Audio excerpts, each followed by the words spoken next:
آپ ہی پہلے بتائیے کیا کرنا چاہیے پارلیمنٹ کو؟ دیکھیں اس کے اوپر قانون سازی ہو سکتی ہے، اور قانون سازی پہلے ہے، قانون پہ عمل نہیں ہم کر سکتے. آپ اسٹینڈنگ کمیٹی میں پہلے تو ان آفیشلز کو بلائیں، پوچھیں کس کس نے ریکارڈنگ کی تھی. کچھ قوانین تو بالکل موجود ہیں، جیسا کہ فورینزک بھی کروائیں اسٹیپ کا. فورینزک بھی ہو سکتی ہے. آپ کی جو پرائیویسی ہے اس کو کوئی وائلیٹ نہیں کر سکتا، یہ بالکل قانون موجود ہے.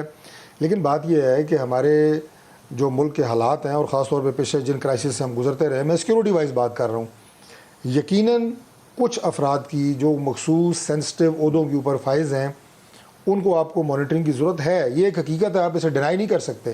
لیکن کب آپ وہ حد کراس کرتے ہیں اور آپ یہ کہیں کہ اس کی آڑ لیتے ہوئے یا اس پریویلیج کو استعمال کرتے ہوئے کب آپ وہ لمٹ کراس کرتے ہیں، یہ بہت ایک مشکل سوال ہے، اور یہ بڑا ایک باریک لائن ہے. اور اکثر یہی ہو رہا ہے جو آپ کو یہ ساری آپ کا ٹاپک آج آپ کا پروگرام کا ہے کہ ان کو، جیسے کہ ابھی شہزاد چوہدری صاحب نے خود کہا کہ جب میں یونیفارم میں تھا تو میری ہر ایکٹیویٹی، میری ہر گفتگو وہ مانیٹر اگر ہو رہی ہے اور تو کرنا ضروری ہے. انہوں نے خود کہا یہ وائٹ ٹیب کوئی آتھورائز کون کرتا ہے اور اس کے اوپر کوئی مانیٹرنگ یا چیک ہے؟ یعنی یہ بڑا امپورٹنٹ ہے.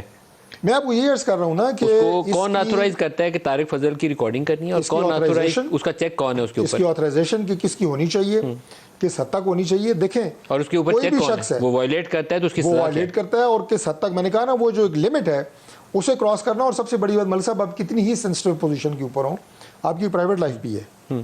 کیا آپ کو کوئی حق نہیں ہے کہ آپ اپنی پرائیویٹ لائف کے اندر رہ کے اپنی زندگی جو ہے وہ چند لمحات ہی اس طریقے سے گزارنا چاہیں جو آپ کا دل کرے، یا جو آپ کی اپنی ایک پرائیویسی ہے؟ اگر آپ اس پرائیویسی کے اندر بھی گھس جائیں گے تو میرا خیال ہے ایک عام آدمی کا اور اس فرد کی جس کی ہم بات کر رہے ہیں سینسٹیو پوزیشن کی، بھی اس کا جینا مشکل ہو جائے گا.